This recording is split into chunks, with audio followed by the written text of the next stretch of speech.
Last week, we told you the election may not be decided by the next episode of Mandalorian. And guess what? We were right. Oh my gosh, can we tell the future?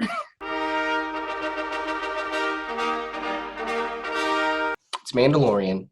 Mhm. It's episode, I guess, technically 10, Yeah. chapter 10. And I just have one question for you, Michael. Yeah.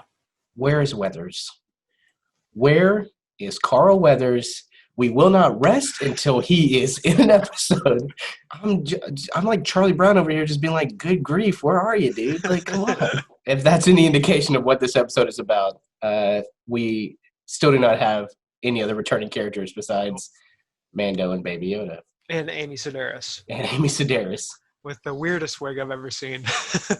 It's probably the weirdest character. I mean, it's if anything is not Star Wars, it is Amy Sedaris' character. But yeah, this episode, directed by Peyton Reed, who's done the Ant-Man movies, Yeah. is basically nothing but a fun time. I think what it is we are really setting up Mando's kind of journey, or like kind of his emotional morality kind of journey that he's going to be taking this season. Yeah. And so they kind of want to get most of that, like they want to set that groundwork, and then so they can just hit it hard when it starts. And I appreciate that. I like that. In these first two episodes of season 2, he's gone through a lot of things. It's not integral to the plot, but it's integral to the character. Yes. So basically what happens this episode, he has to basically Uber a frog person with her eggs to her husband so they can fertilize it and keep their gene pool going, basically. Yeah. And while that's happening, Baby Yoda is the problem child. And, man, he just wants to eat those eggs, but Mando's not letting it happen. They land on the ice planet after running into some rebel X-Wings. Yep. And so they land on the planet. They fall through they fall through this ice planet, and then they have to fight off some spider things.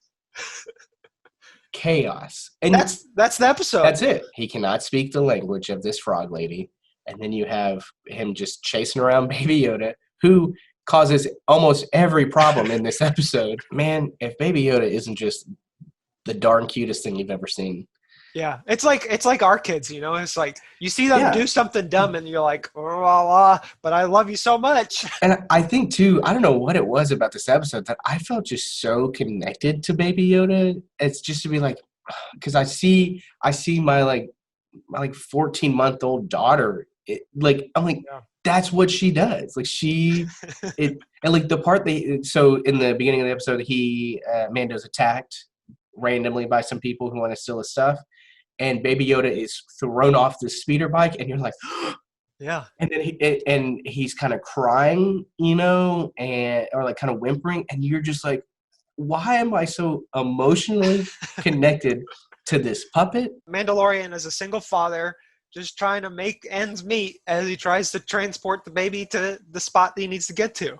Man, so it's like, and when you see him, when he's like, no, it's not the child, and you're like. Yeah.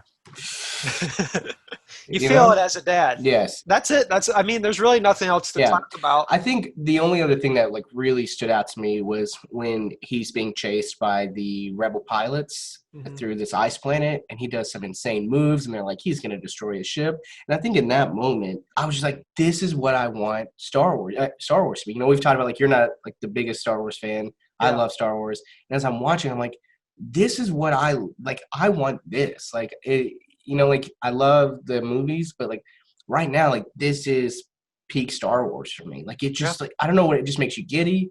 You don't need like this overarching like thing with like Jedi or like, it's like it takes its time, and I like that. I like that we're not rushing things. Even though I'm not a Star Wars fan, I can admit like episode 4 and 5 is basically what the vibe is for the Mandalorian. It's like the stakes are sort of low sometimes, but they get high when they need to. Yeah. And it's not like beating you over the head with like all the politics that the prequels had, or all of the overdramatic soap opera stuff that the new sequels had. Yeah. It's found the right middle, and Mandalorian isn't really a good guy. He isn't really a bad guy.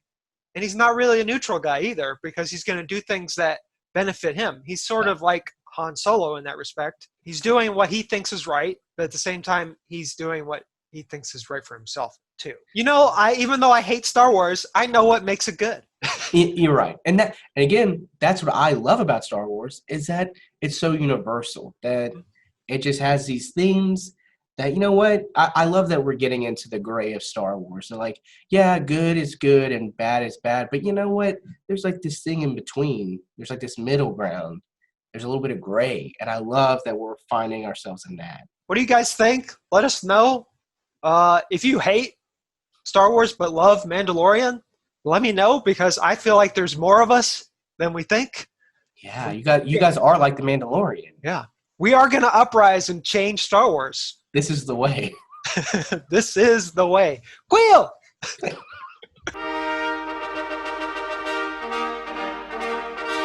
Un esercito di prole